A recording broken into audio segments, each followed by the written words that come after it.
grâce, le Seigneur est avec vous, vous êtes bénie entre toutes les femmes, et Jésus, le fruit de vos entrailles, est béni. Sainte Marie, Mère de Dieu, priez pour nous pauvres pécheurs, maintenant et à l'heure de notre mort. Amen. Seigneur, envoie-nous ton Esprit Saint, qu'il nous conduise à la vérité tout entière. Saint Jean, priez pour nous. Saint Thomas More, priez pour nous. Au nom du Père, du Fils et du Saint-Esprit. Amen. C'est la Saint Thomas More, saint que j'aime beaucoup. Mais je ne connais pas, moi. C'est très mal. C'est très mal, Sophie, de ne pas connaître Saint Thomas More. Chancelier du roi Henri VIII. Le roi Henri VIII d'Angleterre, c'est lui qui a fait le schisme avec l'église anglicane. On parlera de Thomas More après, parce que si je me lance sur Thomas More, on ne va pas parler d'autre chose. Un saint qui avait beaucoup d'humour. Non, on va parler aujourd'hui de l'âme. Pour cette deuxième rencontre, on avait dit, à la fin de la précédente rencontre, qu'on allait parler de l'âme. Et je voudrais commencer par vous partager une expérience que j'ai eue il y a 18 ans. Je faisais de l'aumônerie à Brignoles, dans un lycée catholique, et avec une classe de première. Et donc, première rencontre de l'année, je leur parle de Jésus, de la prière, mais j'avais l'impression de parler russe à des Chinois, quoi. On n'était pas sur la même planète. Et en parlant un peu avec eux, je me suis rendu compte que ils n'avaient, en tout cas dans ce qu'ils exprimaient, il y a peut-être ceux qui n'osaient pas parler aussi, mais dans ceux qui disaient quelque chose, n'avaient aucune conscience du caractère spirituel de leur vie humaine, quoi. Du fait qu'ils ont une âme spirituelle. Donc la séance suivante, j'ai essayé de prendre les choses de manière plus basique, en essayant de leur faire toucher dans leur expérience des choses qui peut-être sont pas réductibles à la matière, à la matérialité de leur corps et de leur cerveau, qu'il y a quand même peut-être dans la vie humaine plus que ça.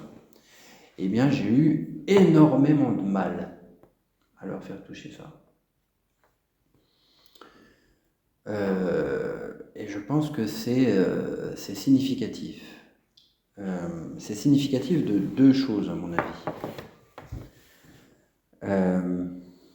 Pour développer cette lucidité sur le fait que notre vie humaine, elle ne se limite pas juste à un corps et à un cerveau un tout petit peu plus gros que celui du chimpanzé, il faut déjà avoir une certaine qualité d'expérience humaine. Quelqu'un qui vit, comme beaucoup d'adolescents d'aujourd'hui quand même, voire beaucoup d'adultes, que pour le plaisir et pour le divertissement, d'une manière relativement égocentrée, c'est compliqué, parce que l'expérience, elle est tellement pauvre que... Alors voilà, quelqu'un qui a l'expérience d'une profonde amitié, déjà ça va aider. Ou quelqu'un qui a l'expérience de la prière, ça va aider. Quelqu'un qui a l'expérience d'une profonde recherche de vérité, ou d'une recherche artistique très authentique et très profonde, ça va pouvoir ouvrir à ces questions-là. Mais souvent, l'expérience humaine, déjà, elle est pauvre ou abîmée, où les personnes sont ou tellement dans le virtuel ou tellement dans la recherche sans fond de plaisir et de divertissement qu'il y a quand même déjà un matérialisme pratique. Donc c'est compliqué. Le deuxième chose qui me semble... que cet état de fait me semble révéler, c'est la manière dont on est formé à l'école. Et moi, je me souviens quand j'étais à l'école primaire,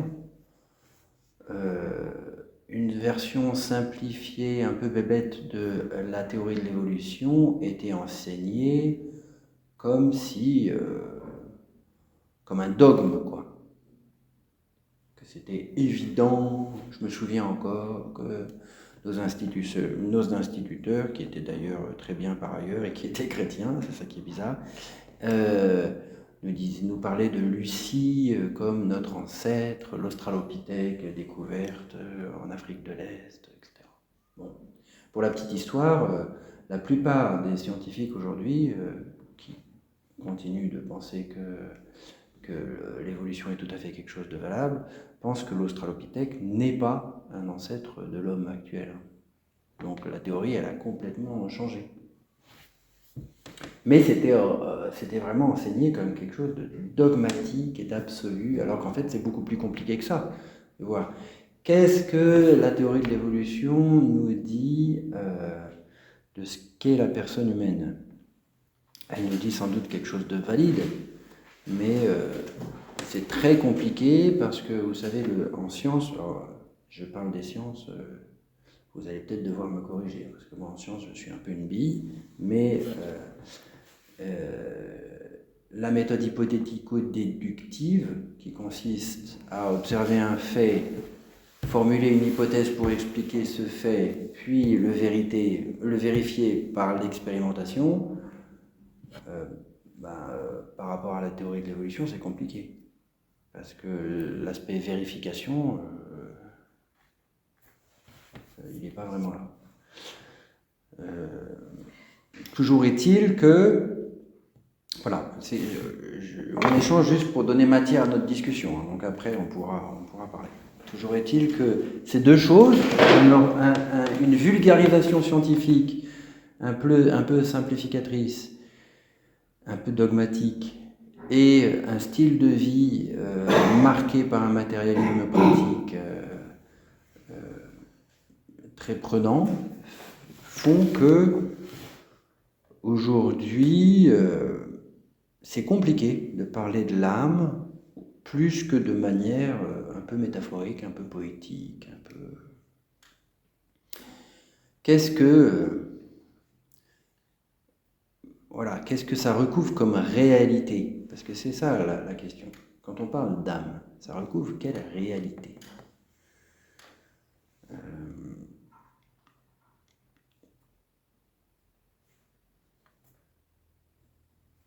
En France, en plus, pour tout compliquer, on a un peu l'héritage de Descartes.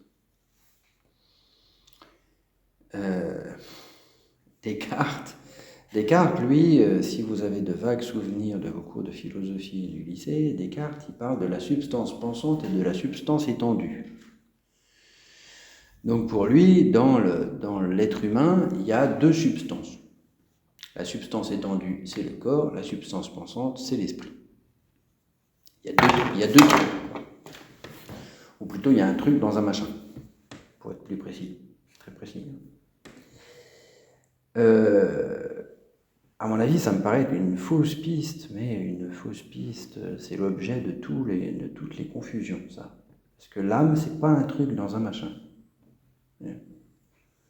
Notre expérience de la personne humaine, elle est unifiée. On a l'expérience d'une personne vivante. On a l'expérience d'une réalité, pas de deux réalités imbriquées l'une dans l'autre. On a l'expérience d'une réalité. Toutes les questions relatives à l'âme, elles sont souvent piégées par ce dualisme. On imagine, Platon déjà, donc 5 siècles avant le Christ, disait l'âme c'est comme un pilote dans un navire. L'âme dans le corps c'est comme un pilote dans un navire. Ben oui et non. Et notre expérience de la personne humaine, c'est l'expérience d'une réalité, pas de deux réalités. La question donc revient, de quoi parle, de quel, qu'est-ce que ça touche du réel quand on parle de l'âme? Parler de l'âme, en fait, ça fait partie d'un certain réalisme.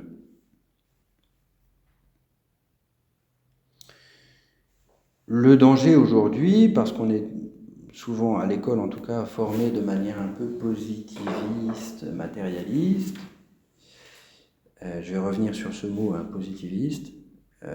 C'est que on a tendance à penser que n'est objectif et réel que ce qui est quantifiable.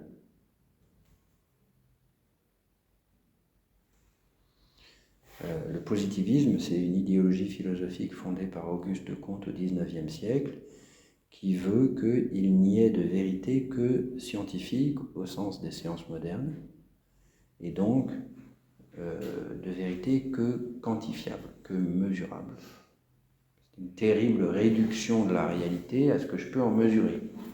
Mais c'est tellement l'air qu'on respire, ça, on est tellement dans ce bain-là, même si on n'a jamais lu Auguste Comte et Descartes, vous voyez, on est tellement dans ce bain-là que ça devient compliqué d'envisager ce qui, dans notre expérience, n'est pas d'ordre quantitatif, mais qualitatif.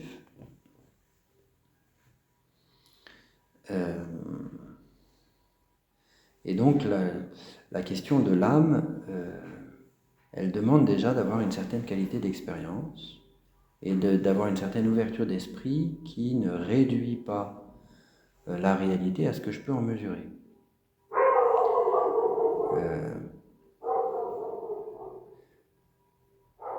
Je vais vous donner un exemple, c'est juste une illustration qui peut être tout à fait contestable. Exemple de la musique. Je ne sais plus le nom de ce grand chef d'orchestre roumain à qui on avait proposé de diriger l'orchestre philharmonique de Berlin. Donc là, c'est le top du top. Et qui a refusé ce qui aurait été le couronnement de sa carrière parce qu'il refusait d'être enregistré avec les CD. Il refusait parce qu'il dit, moi, ça ne satisfait pas, je trouve que quand c'est enregistré sur CD, ça perd tout son relief. Et par fidélité à mon art, je refuse. Alors, une intégrité artistique à ce point-là, il n'y en a pas beaucoup, je pense, hein. Mais moi qui ne suis pas un grand mélomane, je me souviens une fois, j'étais alors à Cotignac, je rentre dans le prieuré des frères à Cotignac, et il y avait une musique de violon. J'aime beaucoup le violon. Je ne sais pas si vous voyez ce que c'est la chaconne de Bach. C'est le troisième morceau d'une sonate pour violon de Bach, et c'est quelque chose d'extraordinaire. C'est quelque chose d'extraordinaire, et c'était la chaconne de Bach. Et je rentre dans le prieuré et je me dis, mais quel est le frère qui écoute de la musique comme ça à fond dans le prieuré? C'est bizarre. Et puis, tout de suite, je me suis dit, ah non, c'est pas un CD. C'est pas un enregistrement. Et je suis descendu à la chapelle et en fait, il y avait une dame qui jouait la chaconne de Bach au violon et une dame qui était concertiste professionnelle, et c'était quelque chose d'extraordinaire. Mais voyez, même moi qui ne suis pas un grand mélomane, j'ai su dire non, c'est pas un enregistrement numérique. Alors, c'est bizarre, on a envie de dire un enregistrement numérique, c'est propre, c'est parfait. Et pourtant, on est capable de reconnaître que c'est un enregistrement. Pourquoi ? Parce qu'il y a un aspect de réduction quantitative, l'enregistrement numérique. Et donc, il y a peut-être quelque chose de la qualité du son qui ne passe pas. Alors ça, c'est un exemple. On pourrait s'arracher les cheveux sur cet exemple. C'est juste une illustration pour montrer que notre expérience du réel ne se réduit pas à ce qu'on en quantifie. C'est très basique, mais c'est important si on veut être ouvert à la découverte de ce principe de vie qu'on appelle l'âme en nous et qui implique des choses qui peuvent être au-delà de la matière. Un amour spirituel, c'est-à-dire non pas l'amour de charité, qui est lui un don de Dieu, etc., mais même un amour humain, spirituel, où je cherche le bien de l'autre et pas simplement mon propre avantage, ou j'aime l'autre pour lui-même, il y a là quelque chose qui n'est pas réductible à la matière. Ce n'est pas juste un phénomène chimique dans le cerveau. Faire une découverte de l'intelligence qui atteint une certaine vérité, là aussi, c'est sûr qu'il se passe des choses dans le cerveau, mais ça n'est pas réductible à cela.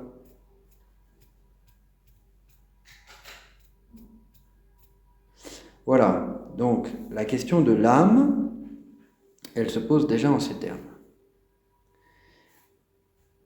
Je lance les questions, hein, on en parlera ensuite. Après, la question c'est, si on envisage que nous avons en nous un principe de vie qui a une dimension spirituelle, donc qui ne se limite pas au corps. Les deux questions qui se posent à la suite, c'est d'où vient-il, d'où ça sort, et qu'est-ce qui devient après la mort. Alors philosophiquement, on a des réponses très limitées, là, parce que pas trop l'expérience. On aurait bien aimé interviewer Lazare, vous voyez, après qu'il ait été mort pendant 4 jours, pour qu'il nous dise comment ça s'est passé, mais on n'était pas là. Donc, c'est un peu tentant philosophiquement d'extrapoler. Il faut s'en garder. Aristote, lui, quand il parle de ça, il dit ça dans le traité de la génération des animaux, il parle du corps, de la manière dont ça se passe, la génération, d'ailleurs, il en a une connaissance très limitée et approximative, parce qu'à l'époque, ils n'avaient pas tous les moyens d'analyse scientifique qu'on a aujourd'hui. Et puis, il dit, ah oui, mais l'âme, elle vient du dehors, pour l'homme. Ah, bah oui, ça laisse un grand point d'interrogation. Qu'est-ce que ça veut dire? Ça veut dire que je peux avoir le sale caractère de mon grand-père et le nez de ma mère et les yeux de mon père. Ça, je vois à peu près d'où ça vient. Tout ce qui est du corps. Mais j'ai en moi des capacités spirituelles qui, bien qu'elles soient conditionnées par ma psychologie, mon corps et tout ça, ont quelque chose de plus de ce que j'hérite de mes parents. J'ai une liberté de choix, j'ai une capacité de comprendre des choses que peut-être eux ne comprennent pas. Et ça, donc, il y a quelque chose en moi qui ne se limite pas à ce que je reçois par la procréation de mes parents. Donc, philosophiquement, ça reste une question. Quand on découvre l'existence d'un être premier créateur philosophiquement, on se dit, ah bah oui, donc je dépends, ce quelque chose de plus, et ce par quoi je dépends de l'être premier créateur que les traditions religieuses appellent Dieu. Mais bon, c'est vite dit, c'est pas si simple de le découvrir philosophiquement. Ça, c'est pour le début de la vie. Pour le terme de la vie, la mort, j'en ai pas l'expérience, mais je peux dire quand même deux choses. C'est que si il y a en moi une capacité qui dépasse la matière, la mort et la corruption du corps qui s'ensuit n'est pas censé toucher cette réalité puisqu'elle dépasse la matière, justement. Mais en même temps, philosophiquement, je suis très dépourvu. Je n'ai pas l'expérience d'une âme sans un corps. Vous voyez. Donc je ne vois pas ce que ça peut donner. Mais je me dis, il y a quelque chose qui doit résister à la mort. Mais je ne sais pas comment, je ne sais pas exactement quoi. Et philosophiquement, si je découvre que que l'être premier que les traditions appellent Dieu existe, qu'il est créateur et providence, je me dis, s'il existe, il est sagesse et il ne peut pas néantiser quelque chose qu'il a créé. Donc, voilà, il y a une certaine remise à la providence de Dieu. Mais ouais, philosophiquement, on ne peut pas parler de vie éternelle, on peut dire, ouais, il y a peut-être quelque chose dans l'homme qui est incorruptible et qui demeure et qui garde et que Dieu garde d'une manière mystérieuse. Mais philosophiquement, on ne peut pas dire plus que ça. Bien sûr, dans la foi, on peut dire plus que ça. Mais si vous regardez bien, dans l'Ancien Testament, ça reste très très flou. Dans l'Ancien Testament, il y a 2 passages, je crois, qui évoquent la possibilité d'une résurrection. Dans le livre de Job et dans le livre des Maccabées. Et il y a beaucoup de passages qui parlent du Sheol, donc un lieu des morts, mais on ne voit pas trop de quoi il s'agit. Dans le Nouveau Testament, c'est beaucoup plus explicite. Jésus, il est venu nous ouvrir la vie éternelle. Et la vie éternelle implique l'union avec Dieu. La vie éternelle, c'est qu'ils te connaissent, toi le seul vrai Dieu et celui que tu as envoyé, Jésus-Christ. Donc là, il y a une révélation qui répond en fait à quelque chose qui est déjà en nous. Jésus vient nous révéler que l'amour de Dieu pour nous fait que non seulement il y a une survie après la mort, mais il y a l'entrée dans une vie beaucoup plus grande, puisque c'est l'entrée dans le mystère de Dieu lui-même. C'est pas juste une continuation un peu tronquée de ce qu'on vit sur Terre. Non. Mais ça, pour parler de ça, il faut la foi. Philosophiquement, on reste avec des choses, des points d'interrogation. Voilà, je pense que ça suffit pour servir de base à notre discussion.